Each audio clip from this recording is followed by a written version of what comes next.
Welcome to the Damon Bruce Show. It's great to have you back here Tuesday, August 8th. And as the week rolls along, maybe new options for existing members of the Pac-10, Pac-12, Pac-8, Pac whatever, to maybe even join the ACC as presidents over there are taking exploratory calls about possibly Cal and Stanford. Look, we got the 49ers rolling into Vegas this week. We got Giants against Shohei Ohtani last night, a big rally and an awful lot to talk about. But I am very happy to start today's show with a man who knows an awful lot about Cal because, one, he went there. Two, he worked there. He knows an awful lot about the Pac-12 as a member of their broadcast teams. And now, of course, on to ESPN, where I'm guessing Roxy Bernstein, is Bill Walton okay? I'm worried about Bill Walton. He had the Grateful Dead tour come to an end and his Conference of Champions all in the same month. It's a rough month for Bill. I think we're all worried about Bill, to be honest with you. The last communication I had with Bill over the weekend was he's sad. He's angry and sad, and that's the way that I would describe my feelings too. It's just sad to see what's gone on. And the landscape of college athletics, it's ever changing, but I don't think anybody in their wildest dreams 5 years ago, even maybe less than that, could have predicted where we are right now. Because when you look at it, it's just crazy and it's just stupid. And to break it down in simple, easy terms, it's just stupid, Damon. Roxy Bernstein here on the Plus. It's so good to have you, man. Thanks for being a friend. Thanks for accepting the invite to come over and hang out with me for a little bit here. Let's just start with how you believe the Pac-12 got here, specifically Cal. If do you have an X marks the spot of where this all came to a head? There's not one moment, Damon. There's, I think, a bunch of moments and a bunch of missed opportunities along the way, where the conference had a chance, and if they had made potentially the right move at every turn, maybe we're not in this predicament today. But unfortunately, that's the reality. That's where we are. And it's a shame that you're looking at the two LA schools. That was the big blow over a little over a year ago when they decided they were going to the Big Ten, and then certainly with what transpired late last week. But I don't think I ever in my wildest dreams figured the league would dissolve and potentially floating out into the Pacific. And there's a lot of finger pointing you can do. But at the end of the day, I think it comes down to missed opportunities, Damon. And there are a whole bunch of them where they had opportunities to take care of the conference, and it didn't happen. Larry Scott, I think, is, first on that FBI's most wanted list when it comes to the crime of what happened here. George Kliakov came in to be the mop-up man, and I don't know if he grabbed his mop and bucket quick enough. Was the desire to find the perfect media deal really at the center of all this? They let pretty good pass them by, seeking perfect, which never really came. Reportedly, that's the case, and they could have had the deal before the Big 12 got it. And they rejected it. And people want to make Larry Scott the poster child for what happened. There's a lot of blame to go around. And certainly you can put a lot on the plate of Larry Scott. But it's bigger than that, Damon, because Larry Scott works for people, right? And the presidents, the CEO group that are the presidents that make up the Pac-12, they're the ones that employed him.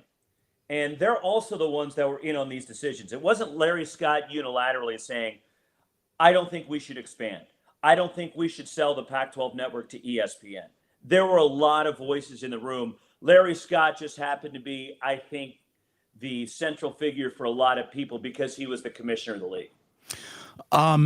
There are, like you said, so many elements and moving parts to it. One part that I just summarily reject is that, well, the biggest problem for Cal, and I'm not even including Stanford, because I would make the argument that the fact that the Bay Area is not in love with Stanford is easy to see on a lot of fronts. There is a passion for Cal in the Bay Area. I've seen it. My wife went to Cal. I'm a part of the Guardsmen. An awful lot of guys there are huge, proud Cal alums. I see Cal hats and gear everywhere I go. people do care about it. I've always thought it had been something of a bit of a sleeping giant. Unfortunately, the argument has been made that one of the things that always prevented the Giant from waking up it was the school itself. Do you accept or reject the fact that there's always been like a tug of war over the Cal Athletics Department, place in the school between the actual school itself and the athletic department? How come they didn't work glove in hand together and always seemed at odds? It's been that way for years, Damon, even before I went to school there. There's always been this animosity between the two for whatever reason. It makes The no academics, sense. It just doesn't make sense. no, and one helps the other, right? If Cal has success on the field, the academic side benefits from it. There's more applications, there's more money coming in. But the academics kind of look down at athletics. And for whatever reason, there has always been this faction between the two sides. Has it hindered Cal athletics along the way? I think absolutely it has. Maybe that's why there hasn't been consistency. And look, I love my alma mater. Nobody's more passionate about wanting to see them succeed. But to me, Damon, it's not an accident Cal hasn't been to the Rose Bowl since 1959. It's not an accident that Cal has only won one conference championship in men's basketball since Pete Newell retired after 1960 when they were the national runners-up. There has to be, I think, more support from the academic side. Now, I got to give Jim Knowlton credit for that because he's tried to bridge the gap. Current AD. Yeah, he has tried. And I think he's had more success than some of his predecessors in that regard. But it's still a ways to go to mend that relationship. Could that have helped prevent where we're at right now? I don't think so, to be honest with you. I'm having trouble, Damon, coming to grips. You have two of the elite universities in our country. Cal is the #1 public university in the world. There is no education better than Stanford. Stanford's athletic department is the most successful athletic department in all of college sports. They have more national championships than anybody. And right now, they're looking around as if, what's our home going to be? Are we going to make do with Oregon State, Washington State, maybe piece this Pac-12 thing together? Are we going to go to the ACC like there were some reports late yesterday and this morning? I think all options are on the table. And to be honest with you, it's a matter of survival right now at the power level for both schools. Let's say you had total power. It was up to Roxy Bernstein to figure out what was best for Cal. Would you want Cal, Stanford, Washington State, Oregon State to be a magnet to attract other schools to a newly reformed Pac-12? Or do you think it might be better to just say, look, it's broken. There's no real putting this back together, certainly not with the level of prestige that we used to enjoy. And maybe it's time to take what we do to another conference. But is the answer going to the ACC? I don't know. And the Big Ten doesn't, at this point, really seem to want Cal or Stanford. So then what are your options? I mean, in a perfect world for me, everybody wakes up tomorrow and says, what the heck did we do? Right? How stupid are we? Hit the reset button. And everybody reverts back to their regional conferences and where they should be. I mean, you're talking about a league that produced the likes of Jackie Robinson, Kareem Abdul-Jabbar, Bill Walton, John Wooden, Pete Newell, John Elway, Aaron Rodgers, Jim Plunkett. I can go on with Tiger Woods, with all the phenomenal athletes that have been produced by the Pac-12. It's a shame that this league potentially is going to be gone and a memory. And right now you have 4 schools just trying to figure out exactly what's going to be. And you're talking about Oregon State. The last 5 years in college athletics, there are a handful of schools. There's 4 schools that have been to an Elite 8 in men's college basketball, that have had a 10-win football season, and been to the Baseball College World Series. And that's Oregon State, among a group of 4 teams. And it's unheard of that they're right now. And they're poised to have a banner season. And that's the other thing, Damon, is the Pac-12 football season this year is going to be incredible. When you look at the talent across the board, the quarterbacks, you have the returning Heisman Trophy winner. Michael Penix up at Washington is going to be potentially a Heisman finalist. Cam Rising coming back to Utah, where they've won back-to-back conference championships and been to the Rose Bowl 2 years in a row. This is all going to go away. And it's just, to me, the more I think about it, the sadder, the more angrier I get. As you should.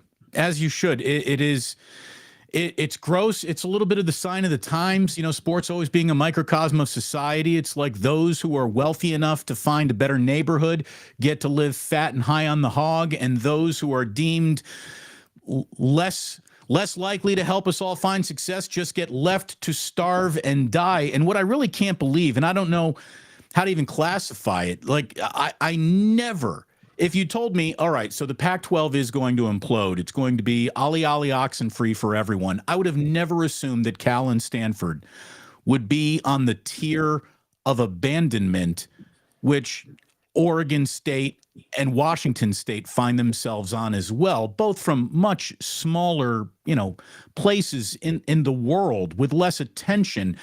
I can't believe it. I know that there are people out there who are saying, well, move on. Talk about the 49ers, talk about the Giants. And, this is the thing. I'm glad to have my own channel here, Roxy, because I can talk about whatever I want. This remains the single biggest story in sports this summer. And it's just amazing.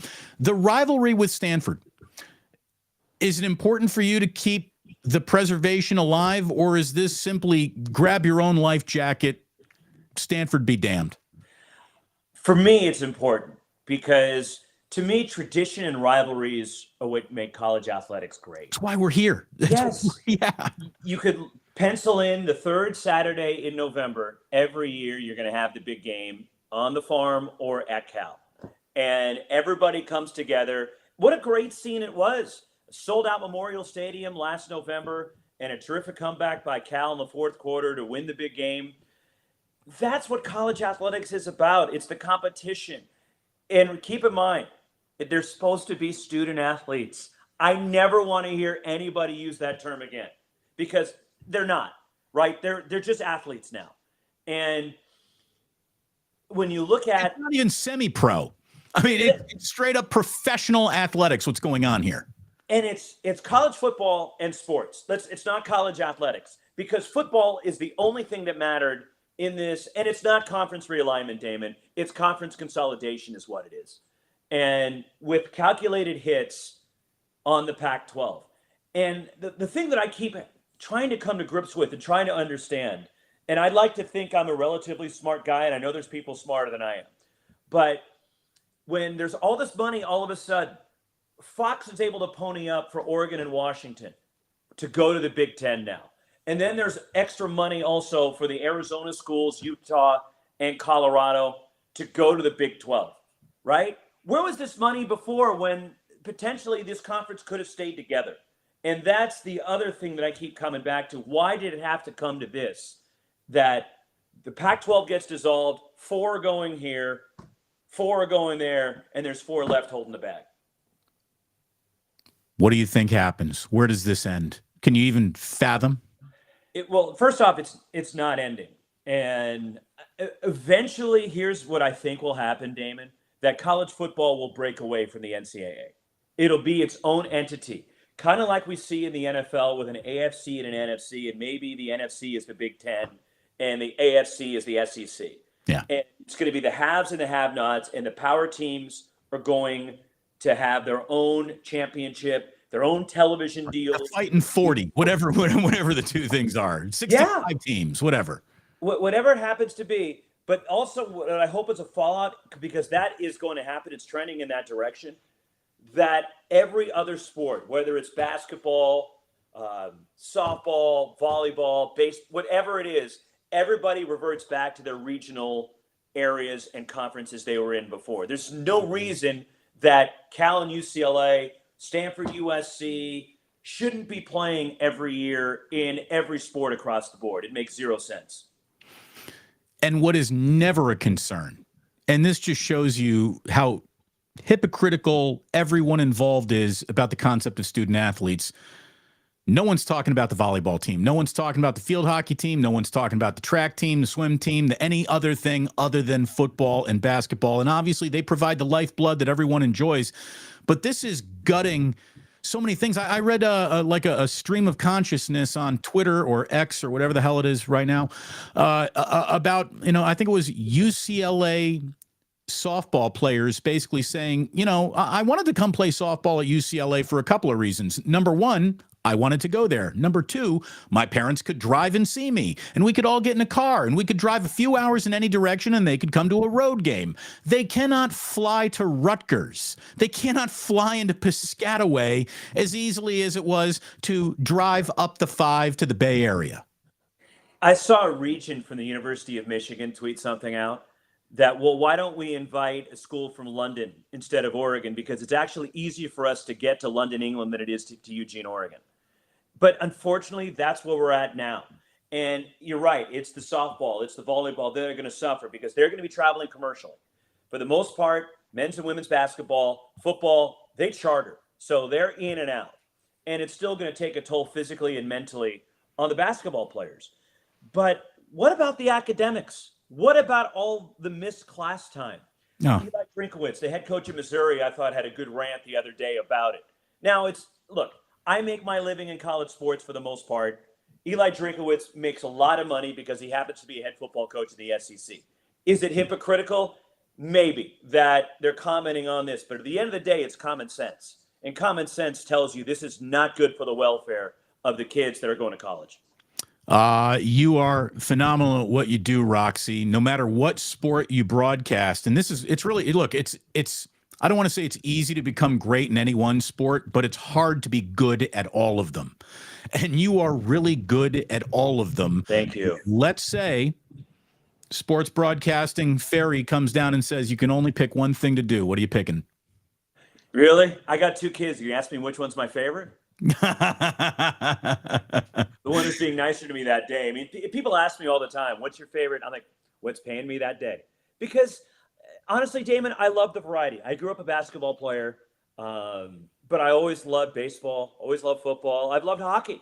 And it's great that ESPN's given me that avenue too, where I get to call the NHL, and I got to do the Stanley Cup playoffs, which was unbelievable last year and a great experience. And I wouldn't trade anything to give up what I'm doing. I love the variety. It keeps it fresh. Yeah, it kind of has to drag me in a bunch of different directions with a lot of prep, and I'm reading stuff all the time, but I wouldn't change anything. I love what I do.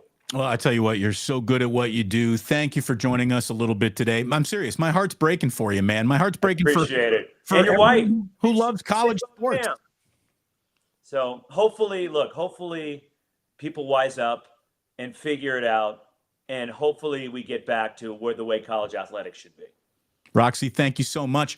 Happy birthday to Mrs. Roxy. I will tell her. Thanks, Damon. Thank you. Thank you so much. Roxy Bernstein, nice enough to join us here on the Plus, talking about what I think is far, far and away the single biggest story in sports, the absolute titanicking of one of the single greatest conferences we ever knew. I mean, I loved Cal's helmets when I was a kid.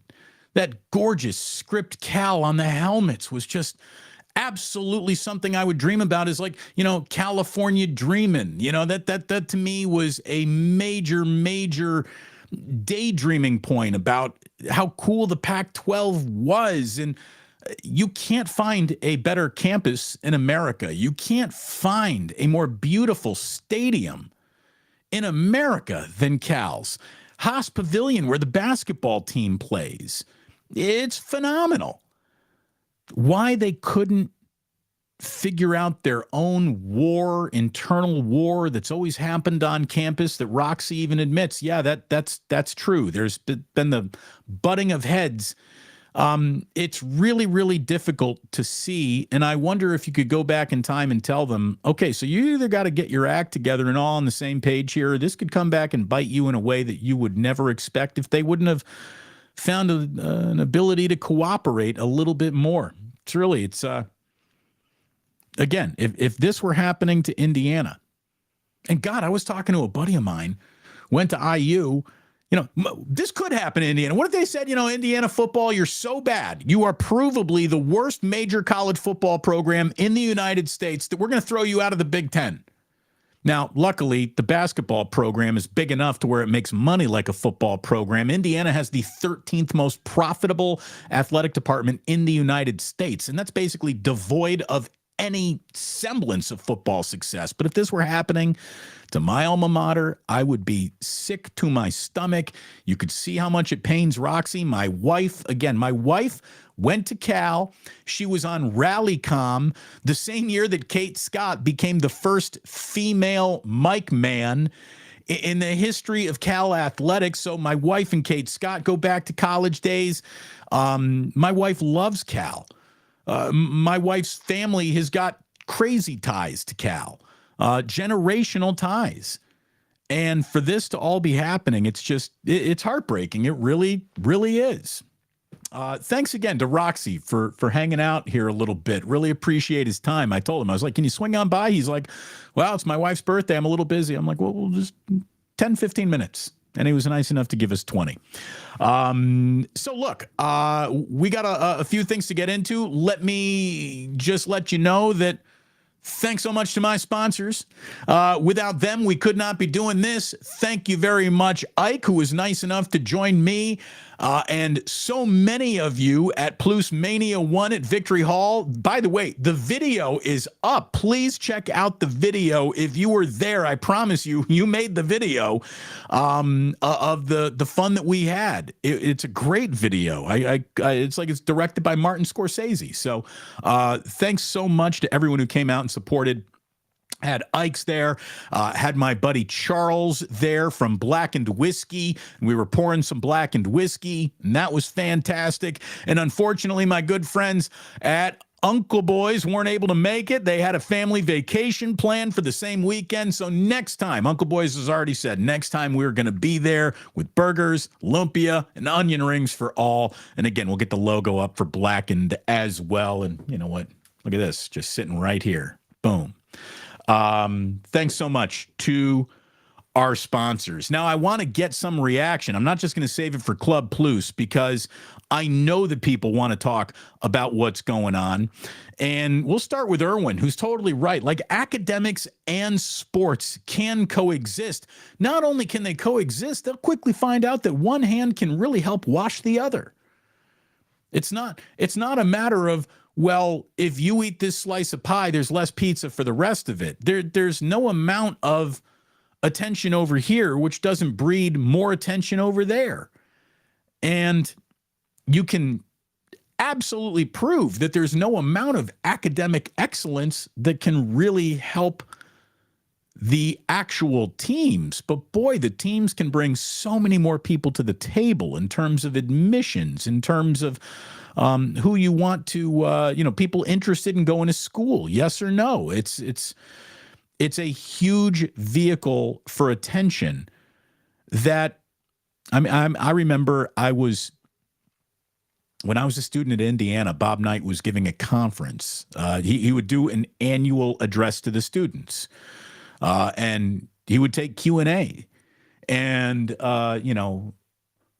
a kid stood up and said, how come you make more money than any professor here at the school when we're here to go to school? Not all of us are here to play basketball. Why are you the highest paid person on campus? And Bob Knight simply said, well, because you can't find me a professor that can put 18,000 people in one room together paying out of their pocket to come see them. So you need the business, you need the attention, you need the eyeballs on any element of the campus's product to be interested in the campus at large. And it feels like this internal war is it's bad. La Profesora, who was great to meet you finally after so many years. By the way, I can take the headphones off now. It was great to finally meet La Profesora, and she says, I'd say put the Bay Area schools in the Big Ten. You got a lot of Northwestern, Michigan, Ohio State grads in here too. Plus think of the hiring fairs. Look, so I am kind of surprised that Stanford and Cal weren't offered entry into the Big Ten as well, but I think I know why.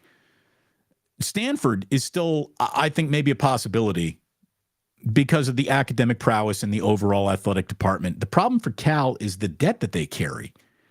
When you're looking to add a new partner, you're looking for a little financial competence. And as I cited yesterday from an article in Sportico, Cal is more deeply in debt than any other athletic department in the United States. Cal's athletic department is Cal's athletic department is $483 million in debt, 38% more than the next closest school. It's because they refurbished the stadium, retrofitted it, added a new press box, and they did an incredible job with it. That football stadium is awesome. It's hard to have a stadium that old get a kiss from something so new and modern, and it all blends together perfectly. They crushed that stadium's redesign and all the athletic facilities that are underneath the approach to the stadium. It's remarkable what they did. The debt service payments are currently at $18 million. Eventually, those jump to $37 million in 2039. If Cal's not making major conference money from some major conference, they're going to be in a lot of trouble. Joining the Mountain West, Baron Red says, Cal to the WCC. That's not going to fit the bill. That they're not going to be able to pay the check when it comes to the table if you think the WCC is going to be any sort of a bailout.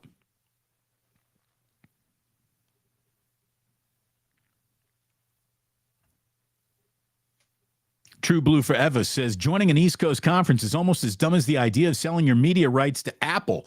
Look, the media rights to Apple thing wasn't a good idea. If they could go back in time and close that deal, they would have done it in a heartbeat, learning what they've learned in just the last, week. Again, they let pretty good pass them by over and over and over again, looking for perfect, which was never stopping at the station.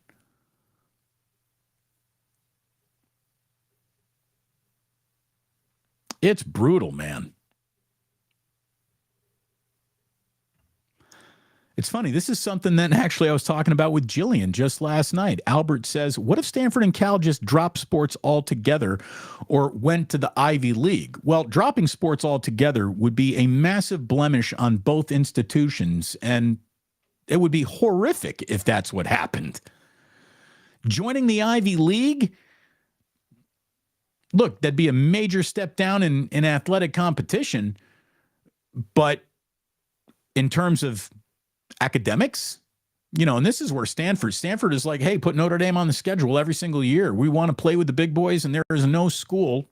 Cal wishes it had the kind of success with its academic standards that Stanford has been able to have. And you can say, well, no one cares about Stanford. No one goes, and Stanford right now today sucks. True. Guess what, though? They have been to 3 Super Bowls in the last decade. I had someone say, well, that's all Jim Harbaugh. Actually, Jim Harbaugh never coached Stanford to a Rose Bowl. Did I say Super Bowl? I meant Rose Bowl. Sorry. No one. I mean, here's the thing. They should go to the frickin' Super Bowl. This is professional sports. To pretend it isn't at this point in time is an insult to anyone's intelligence who's looking at it. It's gross. It's really, really gross. Matthew says, no lie, I wish I said hi to more people on Saturday. I was so shy. Don't be shy at all. It was great to meet you. Thanks so much for coming on out. Yeah, here's the thing. Shy doesn't do well in the plus. Make a little noise. Rattle your saber. Let everyone know you're there.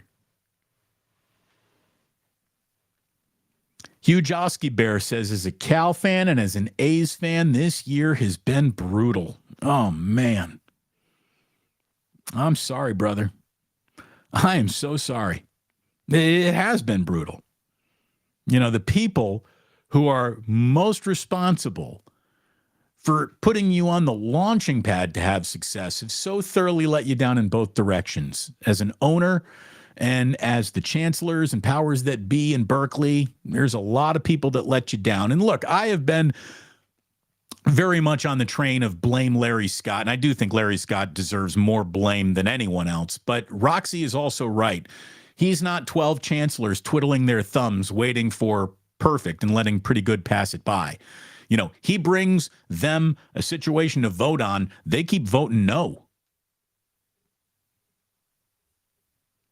And I agree with you here. I agree with you here when saying that short money, the TV money, won't be the long money. And that's the thing. The media is going through such a massive transformation right now. It ain't done transforming. It'll never really finish transforming. There's always going to be the new whatever, a new platform, a new way to distribute it. But what we can prove implicitly, at least what I hope I can prove implicitly, is that we're no longer living in the content distributor era. You're living in the content creator era. There is no content to create for the distributors without these teams playing.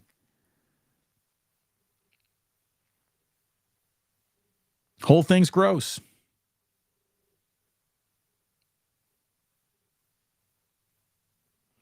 Oh, you guys were taking overs unders on the sip of the day. Oh, the over must have certainly hit. No one's ever put an over under on sip of the day at the 30-minute mark. So here we go. Cash your tickets while you can. Look at me living dangerously without a lid cup today. It's a Team USA Salesforce Jillian Schwag thing that she got to bring home the other day.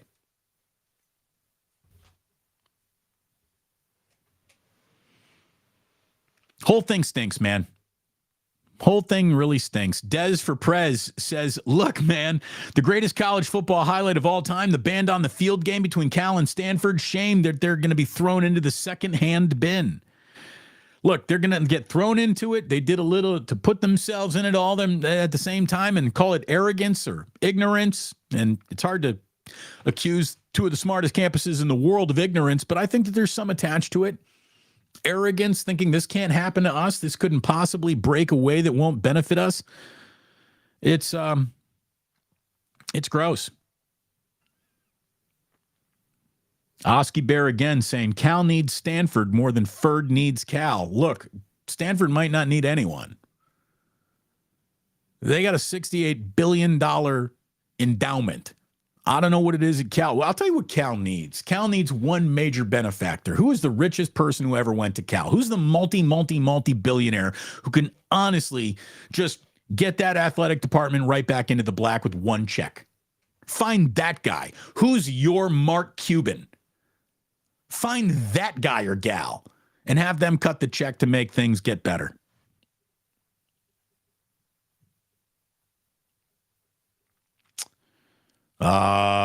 Matthew again says, look, Mountain West should come to the Pac-4 because the Pac has been around for 108 years.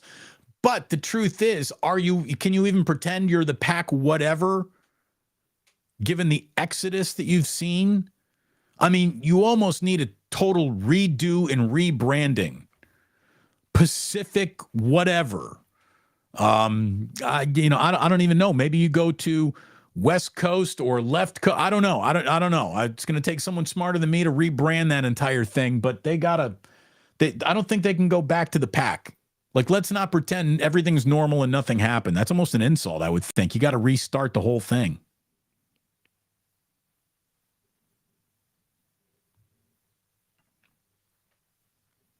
Great response, Roxy. I don't even know, but look, it was all great from Roxy. And look, Roxy cares, man. Roxy cares an awful lot.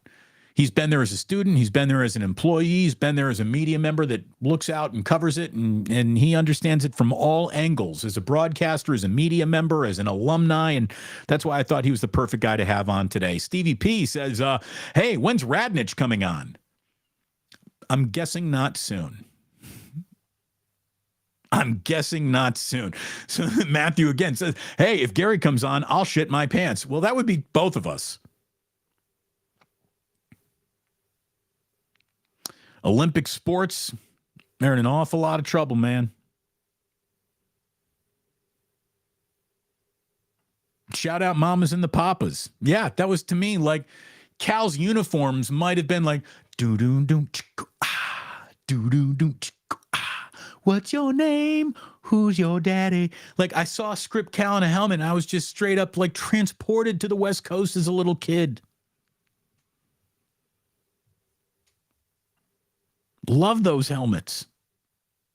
Love them.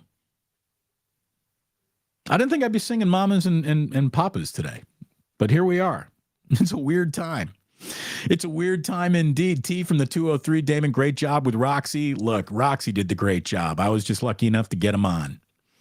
Really love Roxy. What a great guy. By the way, I mean, if you think Roxy's a really good guy, he ain't acting like that. He really is. What a great guy he is.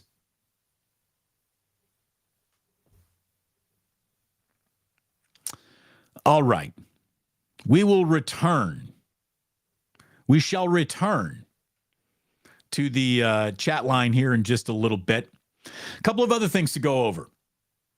Right? It is an Ohtani Tuesday. We got the Giants in Anaheim playing the Angels. So we will have an Ohtani Tuesday video later tonight when we see what he does last night. A couple of hits and a stolen base off Patrick Bailey, who we know has a hose that just shows you what an athlete that guy is too. But the Giants had the huge rally in the top of the ninth to hand the Angels another absolutely stunning defeat. I mean, good God.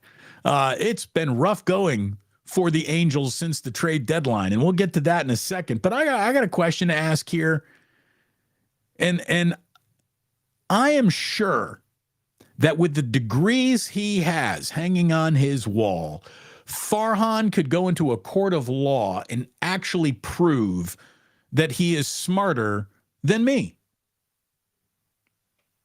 But I would appeal that decision. And I would appeal it on the grounds of new evidence. I got evidence that you're not as smart as you think you are, and it was on full display last night. Even with the win, I got a question. What the fuck is A.J. Pollock doing hitting on this team in the 3-hole? A.J. Pollock, the worst hitter the San Francisco Giants have on their roster, was hitting in the 3-hole last night. Why? Why? Like, you never have the worst player on a team hitting third. That goes for T-ball. That goes for Little League. That goes for gym class. There isn't a child in America who would have just looked at batting averages and put A.J. Pollock in the 3-hole. But that's what the Giants did last night. They thought, we're clever enough to have success with the single most dead-on arrival at-bat available for the San Francisco Giants. Again, the next time A.J. Pollock sees first base in a Giants uniform will be the first. Now, look, you want him in the lineup? You're trying to get him to wake up a little, shake him out. Go ahead, put him in the lineup. You know, it's a former division opponent that he's got some familiarity with, having been a Mariner. Maybe he's seen, some success. Not that he's got really any success anywhere. His slash line does not belong, but it's not good. But maybe, look, you acquired the player. You want to wake the player up. You're going to put him in a situation you think that they might have success in. I get it. Hit him 8th or 9th. Hit him 8th or 9th. Is an automatic out just sitting there for you. So don't put him 3rd. Good God. You want him in the lineup? I get it. But hitting him 3rd is absolutely indefensible. It's indefensible. It spits in the eye of everything you ever knew about lineup construction, and the Giants are not smart enough to rewrite the book on roster lineup construction all by themselves. They're smart. They ain't that smart. They're not smart enough to know more than the entire history of Major League Baseball. Don't put your worst hitter in the 3-hole. Duh. Saw Grant Brisbee writing a little bit about the Giants' offensive struggles. And again, they had a rousing 9th inning last night. But Grant Brisbee put a few things on the table that just lets you know how much this offense is struggling right now and how A.J. Pollock's not going to be part of the solution, okay?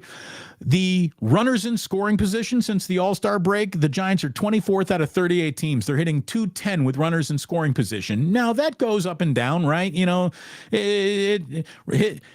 Good teams have bad months with runners in scoring position all the time. Baseball ebbs and flows.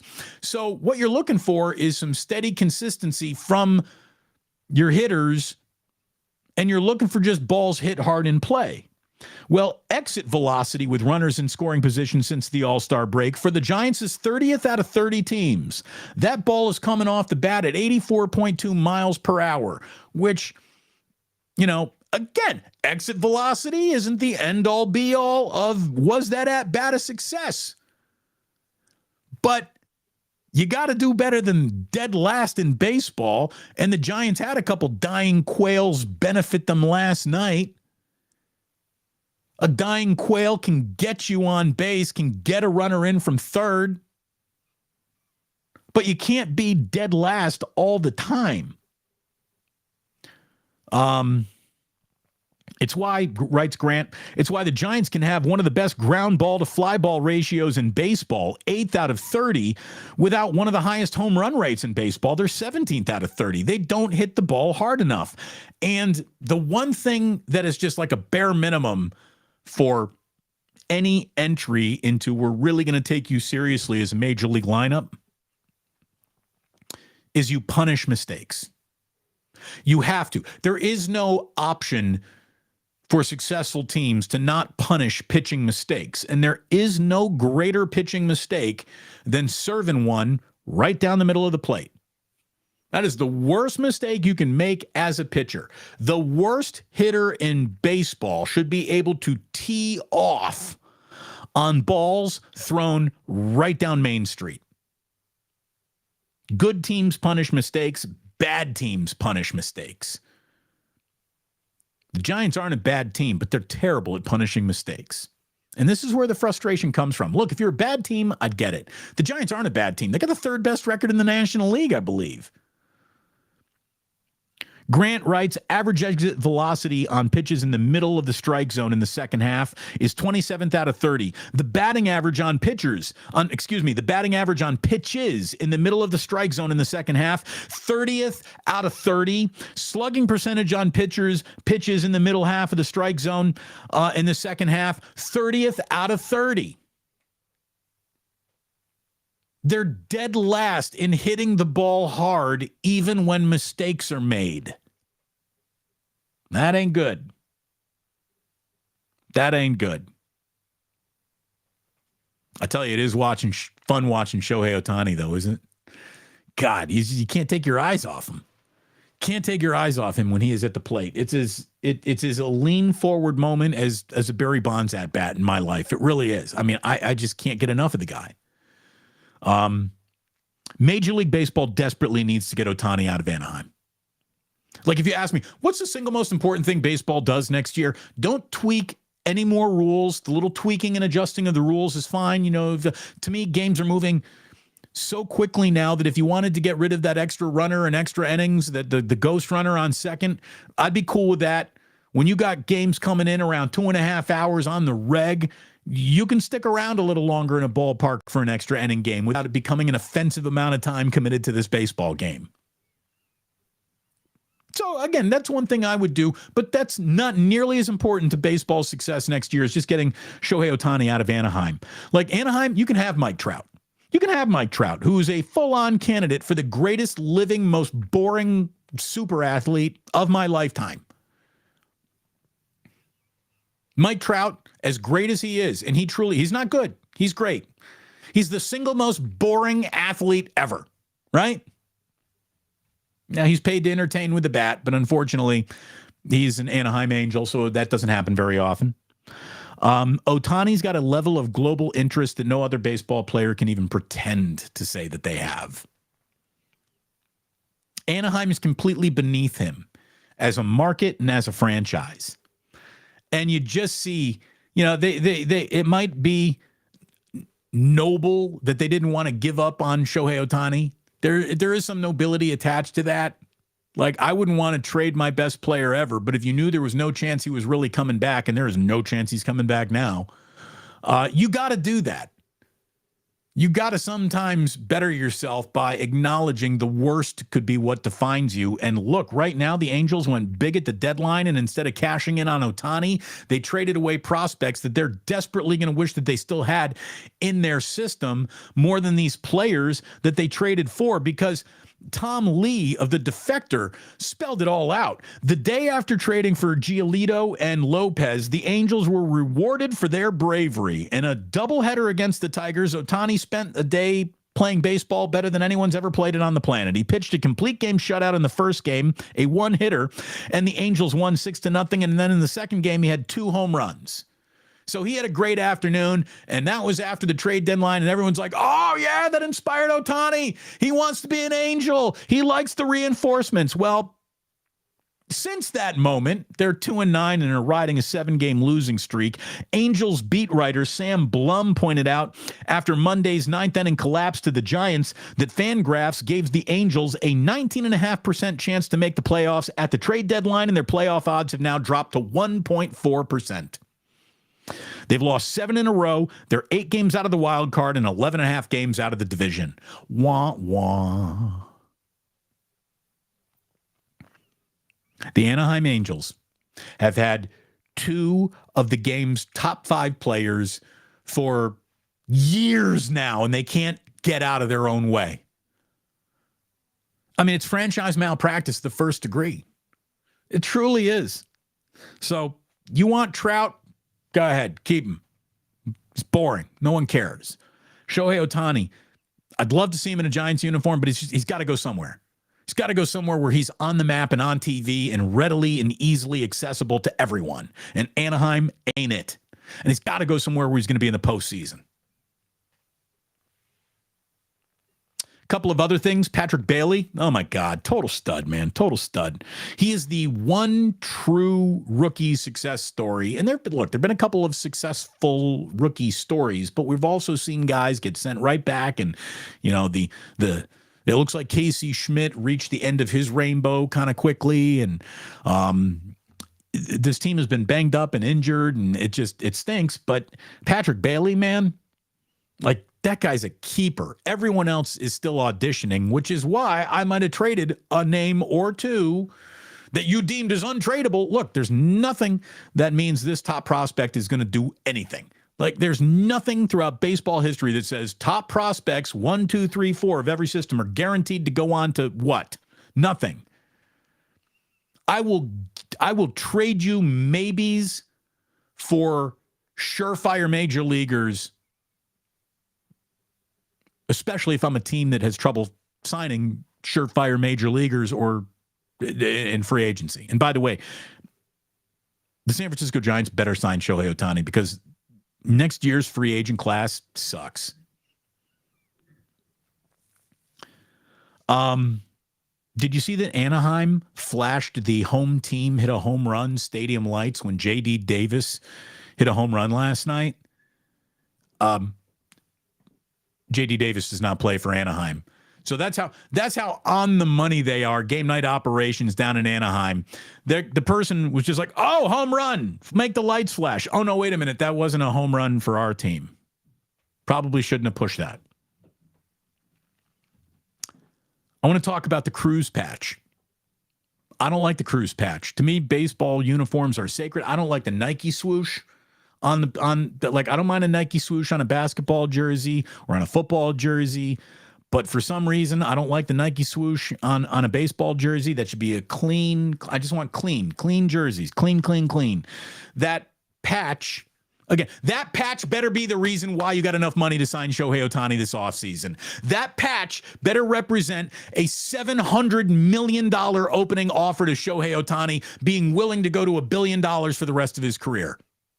If Shohei Ohtani is going to tell the Giants, no, I will not give you, I'm still not interested, rest of my career for $1 billion, that's fine. You've done enough. If $1 billion is enough, 700, 800 million, that's fine. But that patch better be a new way of spending for the San Francisco Giants, because it's so intrusive to me. And again, other people are saying, Damon, I don't even notice it. I do. And last night I noticed something that even made me more pissed off at it. Because, you know, the concept, the root word of the word uniform is uniform. Everything is the same. Your uniform and my uniform, but for the jersey number is identical. Well, it doesn't even, the Giants aren't even allowed to do that anymore. Enough hitters came to the plate in the ninth inning last night where I finally noticed something. The patch is always on the shoulder that faces the pitcher for maximum TV exposure. So if you hit lefty, the patch is on your right shoulder and vice versa. So that means the uniforms aren't even uniform anymore. Thankfully, switch hitters aren't, wearing cruise patches on both shoulders. I mean, at least that would be uniform. Again, if you make enough money where you sign Shohei Ohtani, fine. But God, I hate uniform decorations and patches. I do. And someone's like, Damon, you really care about uniforms? And I'm like, yeah, I do. I love uniforms. I love uniforms. I'm just talking about how much I would wax poetic about Cal helmets. I love sports uniforms. And I don't like when they get ruined with, anything that isn't the only thing that should be on your patch would be a team logo over here and a tribute to a dead player over there. That's it.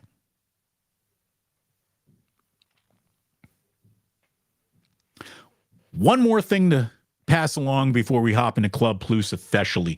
Broadcasters coming to the defense of Orioles broadcaster Kevin Brown. Have you seen this? Gary Cohen, Mets broadcaster, said, "Let me say one thing to the Baltimore Orioles management. You draped yourself in humiliation when you fired John Miller, and you're doing it again. And if you don't want Kevin Brown, there are 29 other teams that do." Well, make that 28 because there's no way the A's would pay him. But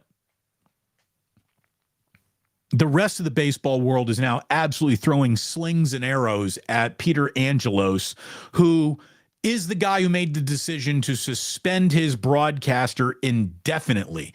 Well, oh my God, an indefinite broadcast suspension? What did he say? Did he, say something disparaging to the gay community? Tom Brenneman, Cassianos, is it one of those? Did he use the N-word like Glenn Kuiper by mistake? What did he do? What did he say?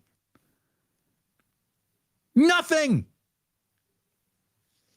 It's the most innocuous pregame statement you have ever heard in your life. It's not disparaging at all. And as a matter of fact, he took a negative and he spun it as a positive. His point was tantamount to the Baltimore Orioles have struggled at the Tropicana Field for the past few years, but this year they're better here. That's it. He relayed winning percentages on another field. Michael Kay, who is a Yankees broadcaster, made a great point on his New York-based radio show saying that, the note that was referenced by the Orioles broadcaster, Kevin Brown, the note that was referenced was in the Orioles game notes. So how are you not suspending the guy who puts your game notes together? Baseball stats, whether they are positive or negative, are not presented to do anything other than realize statistical truths. That's it. That's it. The Baltimore Orioles suspended a broadcaster essentially for saying 2 + 2 is 4. He also said, there was a TV graphic that accompanied the stat. So this was an agreed upon production point of that day's broadcast. There was nothing offensive about it. Orioles used to not win a lot of games down here the past couple of years. This year, they're having more success. He even couched what was a negative stat in a positive way. The more you just get evidence from so many people, billionaires and baseball owners just suck. God, what a group of assholes. So there you go. We're about to get into Club Plus here. Hard Knocks is tonight. It's going to make its debut episode on HBO. The show certainly isn't what it used to be. but it's on. I'll probably watch it. We'll probably talk about it tomorrow. I can tell you my good friend Larry Kruger is going to be joining me at 11 o'clock tomorrow. We're going to be talking about what the 49ers are doing as they're getting ready to go to Vegas to take on the Raiders this Sunday. So Larry's going to stop on by tomorrow, and looking forward to that. Looking forward to hopping into Club Plus with you if you're listening on the podcast today. Thank you so very much. Thanks to Roxy Bernstein for stopping on by. And please do remember that sports don't build character, they reveal it. And like that, whew, he's gone.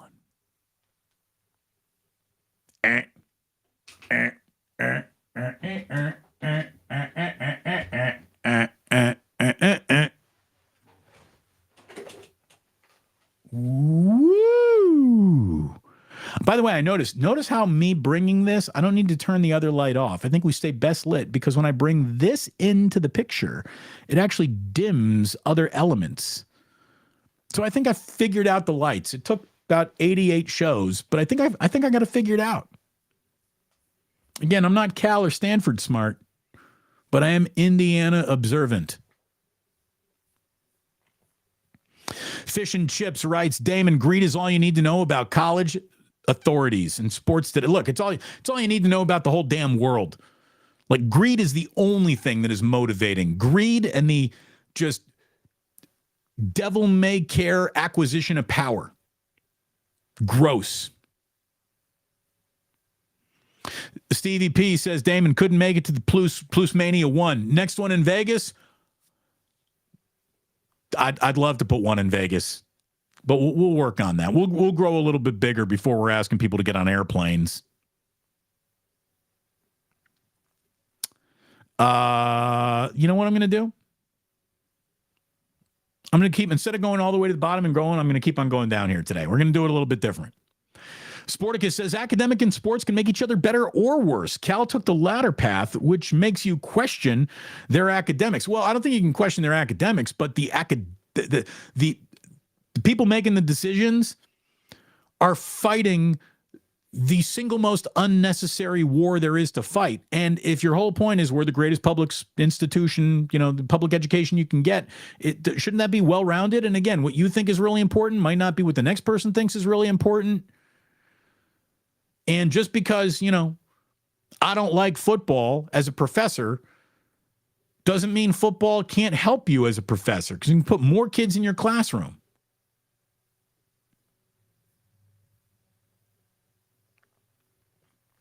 Chef A says, Damon, that video was awesome. I'm ready for my close-up, Mr. DeMille. Yeah, dude, again, so many people got featured. Thank you so much. Thank you so much for coming on out and saying some nice things about yours truly. Wait, Cal has debt? I didn't know that. They don't just have debt. They got the most debt of any athletic department in the country by a big swath. True Blue Forever was like, Chef A, you definitely carried our segment. I did. I saw the shot, though, that you took at my Hoosiers. That made it. I am an Indiana homer. I get it. Actually, here's the thing. I'm not an Indiana homer, right? I'm more of an Indiana. I'm a big fan. I'm always going to root for them, but I'll tell you when they suck. If I were an Indiana homer, I'd be pretending that there's a reason to watch an Indiana football game, and the only thing they make me want to do is go jump off a pretty orange bridge a few miles from my house.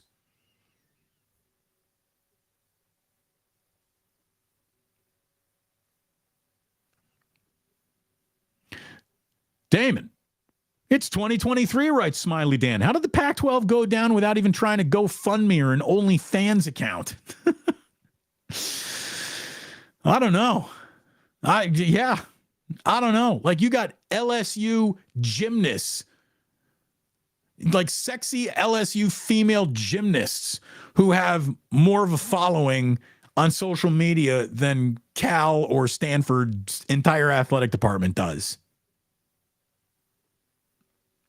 It's nuts. By the way, that sexy LSU female gymnast was complaining, she's like, I can't even go to class anymore. Well, that's what happens when you give away the goodies for free every day on the internet saying, come be, part of my 5 million viewers. Everyone's going to try to treat you like a celebrity. If you wanted to be a normal person, you could have been a normal person. You wanted to be a celebrity. So you made your bed, lay in it.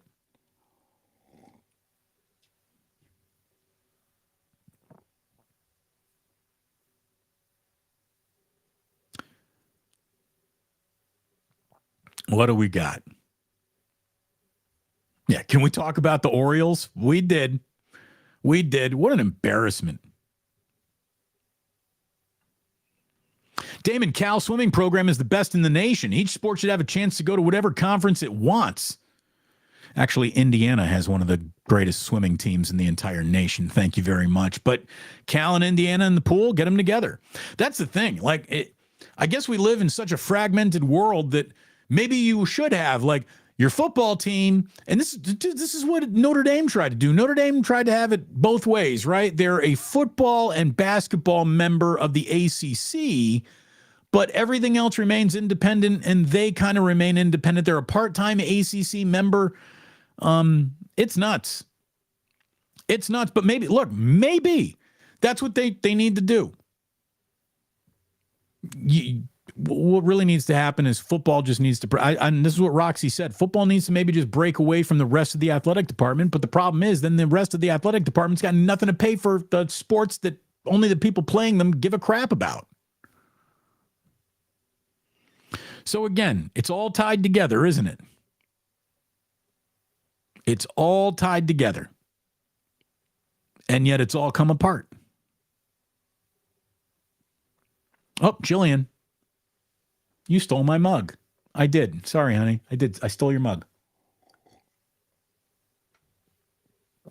I'm breaking a studio. One of the 10 commandments of being in a studio is thou shalt not bringing a drink without a lid on it.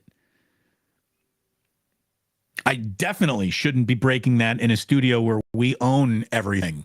But here we are, breaking the law.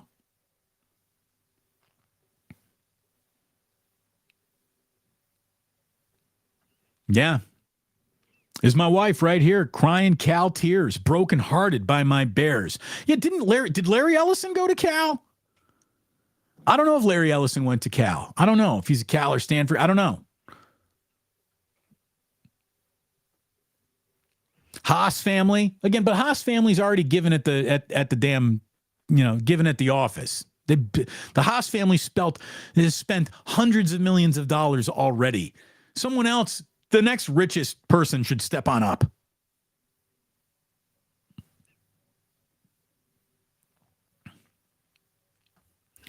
Maybe Deshaun Jackson could pay for it. T from the 203. He was fast, but he ain't that fast. Steve Wozniak? Did Woz go to Cal? He's got the cash to do it. Gordon Moore? I don't even know who Gordon Moore is. Thank you, but I'll say maybe Gordon can write more checks.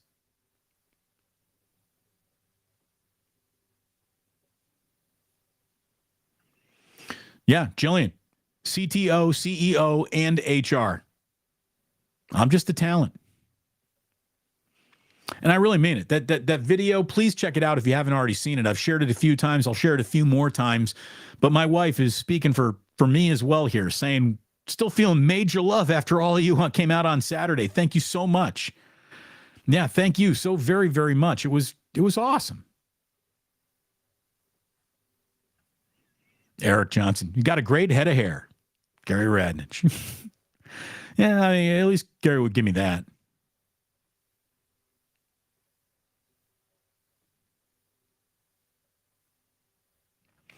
Damon, that's Time of the Season by the Zombies, not the Mamas and the Papas. Okay. I'll take your word for it. Kim, thank you. Look at me trying to tread over into your I know music side of the world. I thank you, though, Kim. Thank you. What's your name? Who's your daddy? Is he rich like me? That song just sounds like California, doesn't it?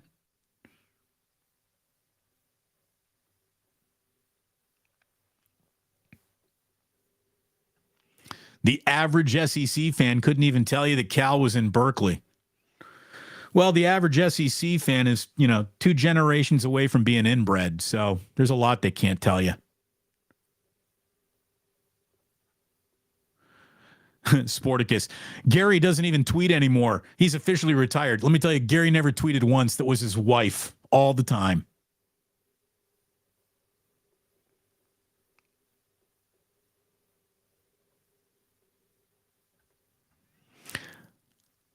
What is AJ Pollock? San Bruno Mike, by the way. Great to see you on Saturday, San Bruno Mike. What is AJ Pollock doing playing in right field? Did you see how he screwed up that play? Yeah, what, dude? He had a ball go right over his head that led to the go-ahead run for the Angels, which thank God the Giants had a rally in the ninth and it didn't matter. Like, you know, AJ Pollock, as bad as he wasn't bad enough to get him into the loss column last night, but he was an 0 for 3, like an automatic. You knew he was not going to reach first base before he even got to the home plate level. 0 for 3. And he misplayed a ball in right field. I don't know if he slipped, he fell, whatever, but he needs to be DFA'd. You know, when you go ahead and you, at the trade deadline, add a player that as soon as you insert him into the lineup makes you worse, you didn't have a good trade deadline. It would have been better doing nothing than adding him. Adding him was worse than doing nothing. They got worse at the trade deadline.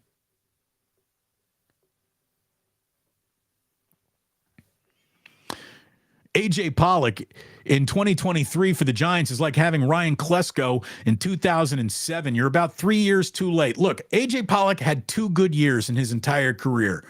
I was looking this up. He was good 1 year with the Diamondbacks. He was good 1 year with the Dodgers there, 2021, and that's it.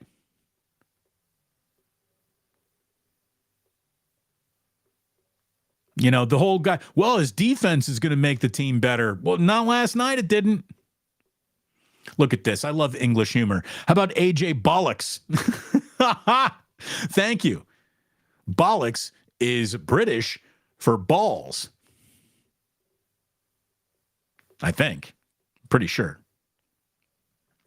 Flores.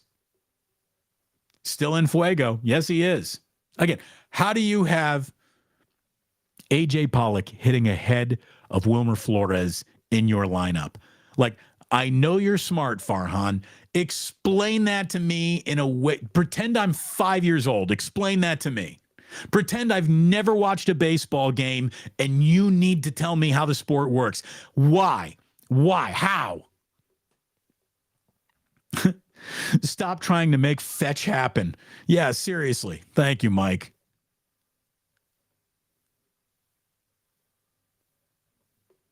Just doesn't make any sense. Michelle, more serenading, Damon. Love California Dreaming. Thank you. No, I think I've done enough. I think I've definitely done enough. And I'm just going to let you all know. I'm going to let you all know. Getting a haircut. Going out and getting a haircut this afternoon. That's going to make my mom very happy. Linda's still in town, so the Duchess will be happy that I got a haircut. And I'll look all nice and spiffy for you tomorrow.